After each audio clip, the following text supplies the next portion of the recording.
From ABC, this is World News Tonight with Peter Jennings.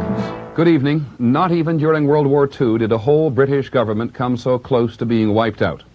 Prime Minister Thatcher and most of her cabinet attending a party conference were all in the one hotel when the bomb went off.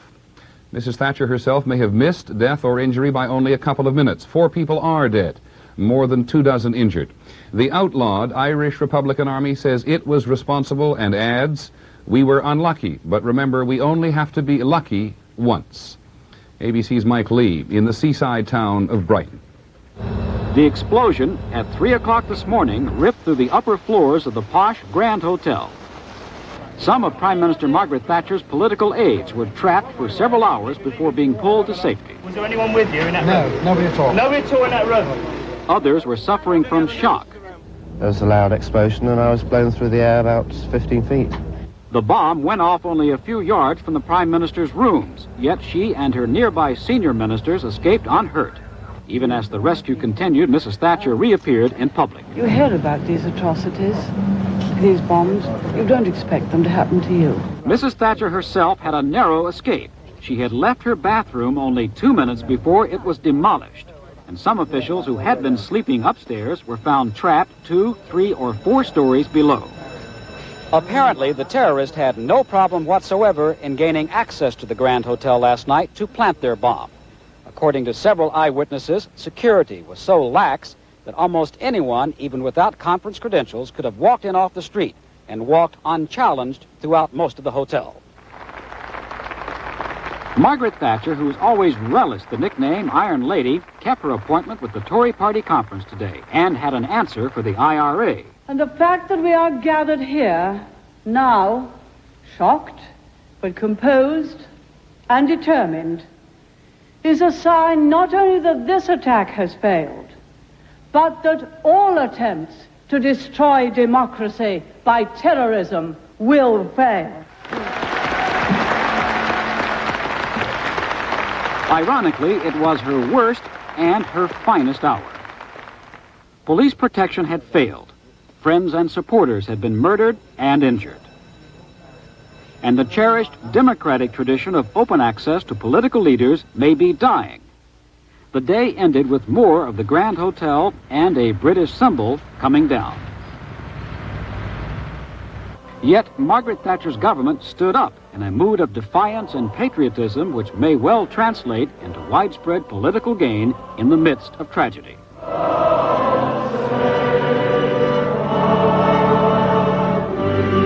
Mike Lee, ABC News, Brighton, England. This is Al Dale. Surprise bomb attacks and killing people are the stock in trade of the Irish Republican Army.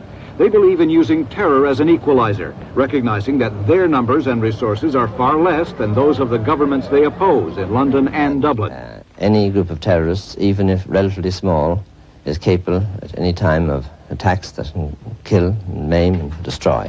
The terrorist army began long ago as part of the Irish independence movement. It wants 3 things: withdrawal of British troops from Northern Ireland, which is a part of Britain, integration of the North with the Republic to the south, and a socialist form of government throughout the island.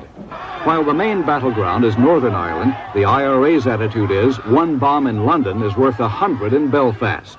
And the popular view here is that terror operations are made possible in part by IRA funds contributed by Americans. They are not buying the unity of Ireland. They are overwhelmingly buying the death of Irishmen.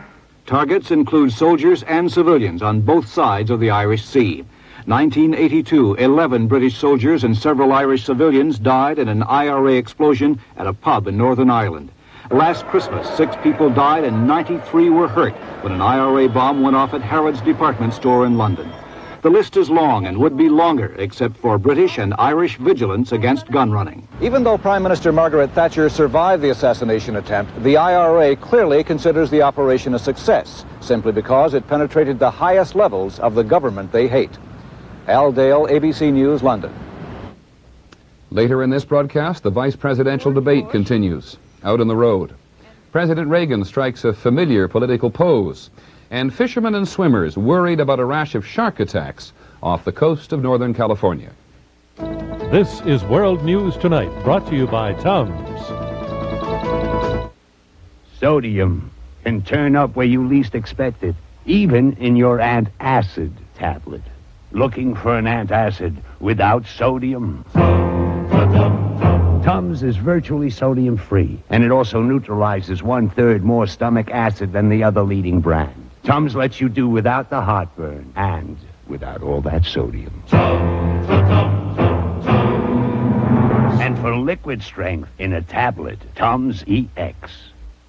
I'm climbing a mountain of 270,000 packages and letters, which is just about what Airborne picks up and delivers every week. 3 years ago, when Airborne started challenging Federal, this mountain was just a molehill.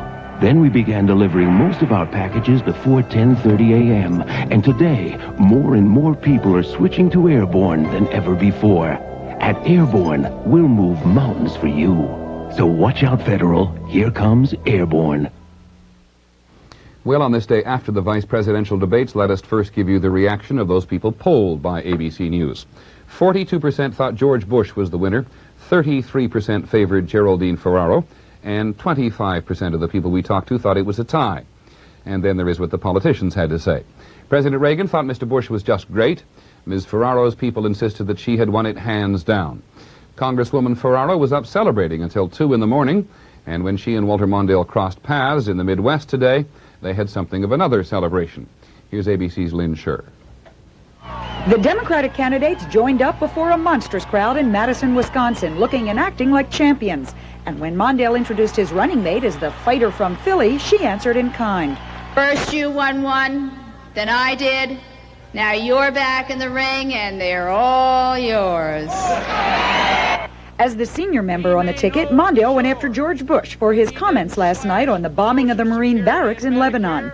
And for somebody to suggest, as our two opponents have, that these men died in shame, they better not tell the parents of those young Marines. Mr. Bush, we honor our men and women who die in the service of our country, and we grieve for their families as much as you do. Mr. Bush, apologize today for that remark. Ferraro had risen to her own defense during the debate when Bush tried to lecture her on foreign policy. But let me help you with the difference, Ms. Ferraro, between Iran and the embassy in Lebanon. I almost resent, Vice President Bush, your patronizing attitude that you have to teach me about foreign policy. That was the sort of counterpunch Ferraro's advisors say made her a winner.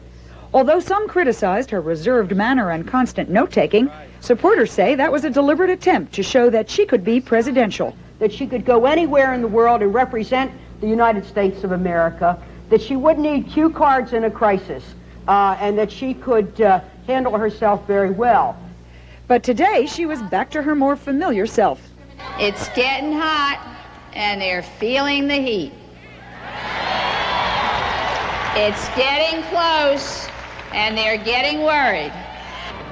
Aides admit a vice presidential debate can't win or lose an election, and neither can a vice presidential candidate. But they've said all along Ferraro could make a difference if the gap between the tickets narrows enough. So far, it has not. Lynn Scher, ABC News, with the Ferraro campaign in Madison, Wisconsin. Well, as we intimated, Vice President Bush and President Reagan were both saying today it was their side which had won this round with the Democrats. Mr. Reagan was in Ohio on a whistle-stop train tour, and Carol Simpson was with the Vice President, who started in New Jersey. George Bush was looking and feeling like a champ today. Geraldine Ferraro may have called Mondale the heavyweight champion of debates, but Bush won the title from two real heavyweight champions, Joe Frazier and Floyd Patterson. At a rally of New Jersey longshoremen, Bush said he too thinks he did a pretty good job in his debate with Ferraro. And that adrenaline gets flowing when you're out there, but boy, I'm glad that thing's over. I don't need any more of that. But I think it worked out well. That's what Bush was saying publicly. Privately, he was overheard talking to a longshoreman and using some strong language to describe how he handled Ferraro. Later, reporters asked him about it. Vice President, did you say I kicked a little ass last night? No, I didn't use a little. Leave out the word little. It's an old expression, and I stand behind it. The vice president also refused Mondale's demand for an apology on the Democrats' stand on the Marines in Lebanon, saying his remarks were accurate. All day long, Bush's campaign aides were talking about how Bush outperformed Ferraro, especially in his closing statement. Do we move forward with strength and with prosperity, or do we go back to weakness, despair, disrespect? Republican campaign officials say Bush did what he set out to do, and that is remove Geraldine Ferraro as a factor in this election. They said by beating her in the debate, Bush succeeded in returning public attention to the contest between Reagan and Mondale. And that, they say, is where public attention belongs. Carol Simpson, ABC News, with the Bush campaign in Birmingham, Alabama.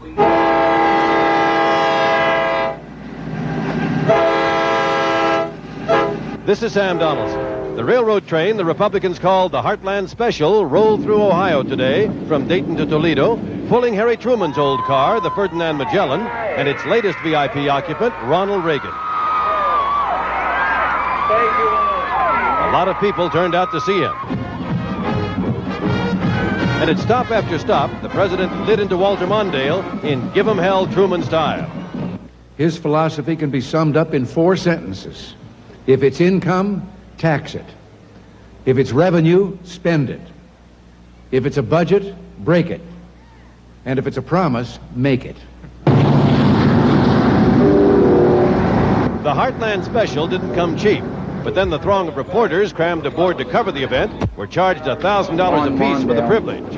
Back in Truman's car, the president often read out signs he saw along the tracks over a loudspeaker system. And once he seemed to forget that everyone was listening. All right. Oh, Mondale is the man. The hell he is. Whatever Mondale is, he's not going to extract any apology, as he's demanded, for Vice President Bush's died in shame remark in last night's debate. No, not at all. And if he wants to talk about it in the next presidential debate, Mr. Reagan said he'd be glad to do it. The railroad whistle-stop train hasn't been politically effective in decades. And as far as replaying 1948 is concerned, Ronald Reagan in the polls resembles Thomas E. Dewey, not Harry Truman. But it is still colorful, and in the age of television, that's important. And let's face it, in any age, it's lots of fun. Sam Donaldson, ABC News, on the Republican Heartland Special in Ohio. One last word on some of the back and forth today. When Walter Mondale landed in Minnesota late this afternoon, he was told that Vice President Bush would not apologize for his comment last night about the Marines who died in Lebanon. If Mr. Bush thinks as Vice President of the United States he can tell the American people that I either stated or implied that our Marines in Lebanon who lost their lives lost as a result of shame, when he knows utterly and absolutely that's an appalling and atrocious misstatement of the facts, and won't apologize, he ought to be ashamed of himself. When we return, George will on whether these debates are making any difference. Thanks to the K, you can't pinch an inch. Thanks to the K, you can't pinch an inch on me. With the help of the 220-calorie Kellogg's Special K breakfast and those big, crispy, low-sugar, high-protein flakes, I can't think of a tastier or better way to start my day. Thanks to the K, you can't pinch an inch on me. Sears National Hardware Sale. Save 50% on this Craftsman 99-piece tool set. Now $88. Pay just $39.99 for this Craftsman router. $74.99 for this rugged Craftsman grinder. Both half price. And save 50% on this Craftsman power blower with vac attachment. You'll find more tough hardware at hard-to-beat prices right now at the National Hardware Sale. There's more for your life at Sears. In this ever-changing world, it's nice to know there are still some things you can count on. Like Sanka. No wonder more people drink Sanka brand than any other decaffeinated coffee. Sanka, the first name in decaffeinated coffee. Here's a terrific Jell-O gelatin snack. Instead of cold water, add any fruit juice to Jell-O, set, and serve. Wow! Make your Jell-O gelatin create a sensation.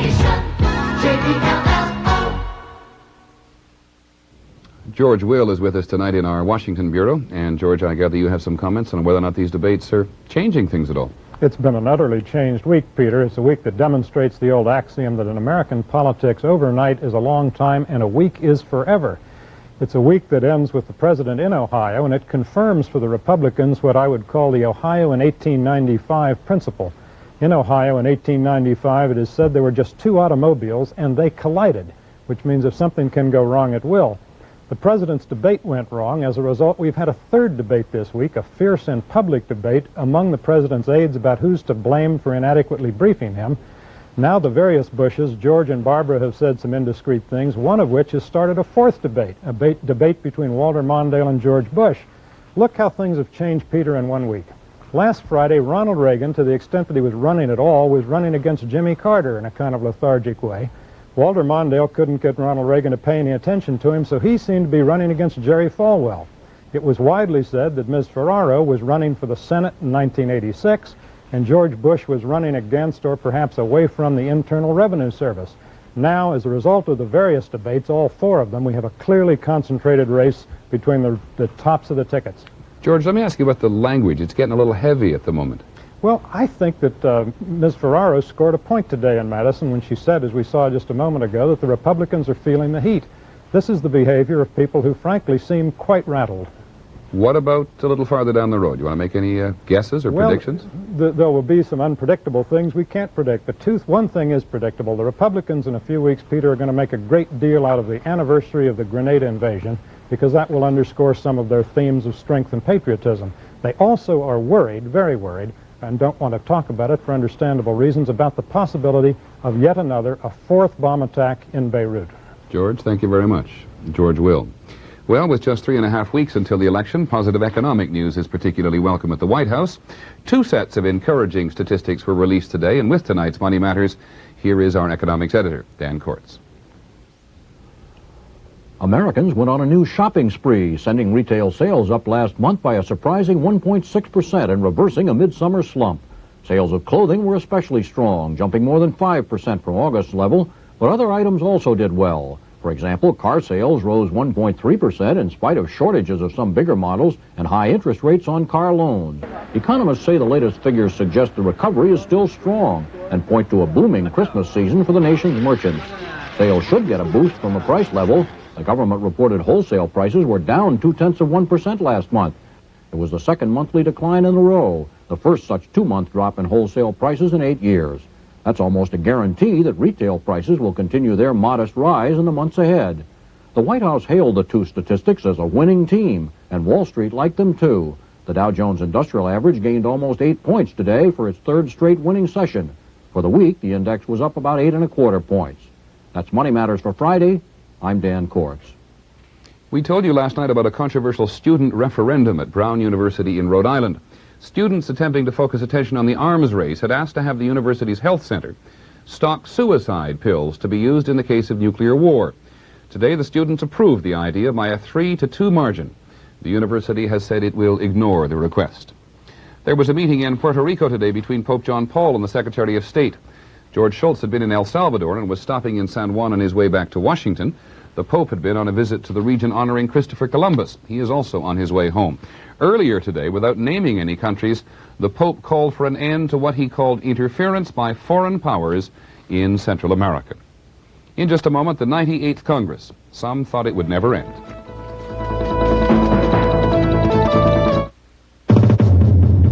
To help American business remember better what American business has to remember, help is on the way. Introducing Elephant Premium Floppy Disks for Business. They're designed to protect your data when other disks won't. Elephant Premium Floppy Disks, because Elephant never forgets. Rice-A-Roni. You know, Rice-A-Roni is a really big value. There are 8 full ounces in each package of chicken and beef Rice-A-Roni. That's 33 to 73% more than most national brands. More value and great flavor for your money. The flavor secret is here. It's Rice-A-Roni's delicate blend of herbs and seasonings, ready in minutes for the whole family. America's favorite is a big hit in our family, too. street. Car repairs, guaranteed for life. Only participating Ford and Lincoln Mercury dealers guarantee thousands of repairs for as long as you own your car. You pay for a covered repair once, never again. Because the dealer who did the work will fix it free. Free parts, free labor, for life. No charge. Terrific. The lifetime service guarantee, only from Ford and Lincoln Mercury dealers. We fix cars for keeps.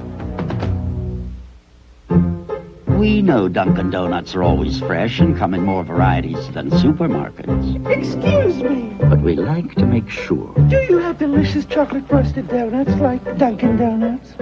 No. Do you have 5 kinds of jelly donuts? No. Ma'am. Were these made fresh this morning? No. Good. Dunkin' Donuts. Up to 52 varieties made fresh day and night. No supermarket can say that. The 98th Congress has finally folded its tent, and our representatives can now spend all of their time campaigning for re-election. The retiring Senate Majority Leader Howard Baker will tell you every last hour was a struggle. Ann Compton on Capitol Hill. It seemed as if this session of Congress just would not end for Howard Baker. He wearily returned to the Capitol where, last midnight, Democrats blocked the last bill he needed for adjournment. Republicans who had scattered, confident that business was done, were summoned back. Air Force jets were dispatched to retrieve senators and deliver them to Washington. The roundup lasted all night, giving some senators no time to catch their breath. I lost my luggage. It went one way and I went another, and it hasn't caught up with me yet. Baker was desperate for votes on a bill everyone loves to hate, raising the debt ceiling so the government can borrow more money. The debt limit is simply a question of paying the bills or not paying the bills, and you've got to pay the bills. You've got to honor the commitments that the government has already made. But the Democrats wanted to make sure the Republican votes were on the record, driving the government deeper into red ink. I think, a lot of Democrats just said we're tired of doing their work for them. If they're the party in power, they have to bake the cake. The instant Baker had his troops in line, he called for the vote. This time, he won. And this time, the chamber erupted in cheers. He declared, "This is the last vote of this Congress, the last vote of my 18-year career." Mr. President, this is Howard Baker. Baker was anxious to get it over and inform the president. It had been a contentious 3-week struggle, past filibusters and election year politics to reach adjournment and retirement. So he told reporters, I want to go back to civilian life for a while. Baker leaves behind an office today named in his honor and takes with him a vision of running for president. And he says after 18 years, there are no regrets. Ann Compton, ABC News, Capitol Hill. You may never have heard his last name, but Victor Bergeron has died. He was 81 years old, and he was Trader Vic. He opened his first quasi-Polynesian restaurant 50 years ago in Oakland, California. And as part of his beverage legacy, we have the Samoan Fog Cutter and the Missionary's Revenge. He had a way with rum. In a moment, the great white shark posing a real threat along the northern California coast. My friends like the showers better than the pool since I installed Polynex massaging showers. 4 different shower heads. I save up to $190 on water and energy. Powerful jet massage, wide massage, fine spray, coarse spray. And I save even more on the steaminess shower. The only thing I don't like about my Polynex massaging shower head, I can't get the girls out of the shower. Girls, nothing. Dial massage shower heads from Polynex. Armstrong, send this barbell to Pittsburgh by Federal Express. Yes, Mr. Atlas. Hi, girls. Does Federal carry something this heavy, Bull? Gee, I don't know. Hey, Brutus, check the rate book. I think it's under the safe. Sure thing, Bull. A lot of people think Federal Express carries only itty-bitty packages. They carry the big stuff, too, all the way up to 150 pounds. Federal Express. Why fool around with anyone else? Did you know coffee can give you bad breath? Truth is, most anything you eat or drink can turn on you and give you bad breath more often than you think. That's why I carry Chlorets, the breath deodorant. Chlorets has Actazole with chlorophyll, which helps your mouth's freshening power clean up bad breath fast. It's breath protection that tastes great. Of course, Chlorets costs more, but it's worth it. Chlorets, the breath deodorant, because you have bad breath more often than you think. Tonight on Nightline, the new American patriotism. Not everyone sees it as something to cheer about. And Sunday on This Week with David Brinkley, the presidential debates. The guests include Reagan campaign chairman Paul Laxalt. Koppel tonight, Brinkley Sunday. The space shuttle crew is getting ready to come back home, and today they sent back some spectacular pictures of the Earth, including this look at the western United States. NASA officials today were optimistic the weather will be good for tomorrow morning's scheduled landing in Florida. And finally tonight, the shoreline of Northern California. It is famous for its spectacular beauty, but it takes a hardy soul to swim there. The water is often rough and cold, and lately there has been another and potentially more deadly problem. We have more from ABC's Ken Kashiwahara. It is the most feared and least understood of all the ocean's animals, and now the great white shark is causing fear and alarm along the Northern California coastline, with scientists wondering how many of them are out there. Although great whites rarely attack humans, one person was killed and 3 others injured by sharks in only a 2-week period this past summer. And twice in the last 2 months, white sharks were seen cruising dangerously close to this popular beach, and warning signs were posted. Over the last few years, fishermen have seen more great whites too, both on their lines and in their nets, and they have an explanation for it. The sea lions are increasing, so naturally the white, which is their predator, they're increasing too. One of them had a sea lion in it when we pulled him up. Seals and sea lions serve as food for the great whites, and after becoming nearly extinct earlier this century, are now federally protected, and their population is booming. They're coming back in droves, and they're marching back up the coastline to areas they historically inhabited. And as you can well imagine, their major predator, the great white shark, is following them back up. Following them to an area near San Francisco Bay, which has been dubbed the Red Triangle. Of the 57 recorded great white attacks off California and Oregon, 2/3 have occurred here, more attacks than anywhere in the world. Most shark attack victims survive. This sea lion did because of what scientists call the bite and spit theory, the great white's habit of biting once, then backing off, waiting for its victim to die. That's what happened to Michael Hurd. That's what allowed him to survive. Before I had a chance to even have another thought, the shark released me and I took off. There are theories, too, about why sharks attack humans. Surfers dressed in wetsuits, their legs and fins dangling from their boards, often look like seals and sea lions. But with so little known for certain about white sharks, their breeding habits, why they do what they do, scientists can only make an educated guess about the future. I suspect that the number of great white sharks will increase. I suspect that unless we change our behavior, that the number of attacks will increase. Ken Kashiwahara, ABC News, San Francisco. That's our report on World News Tonight. I'm Peter Jennings. For everyone at ABC News, have a good weekend and good night.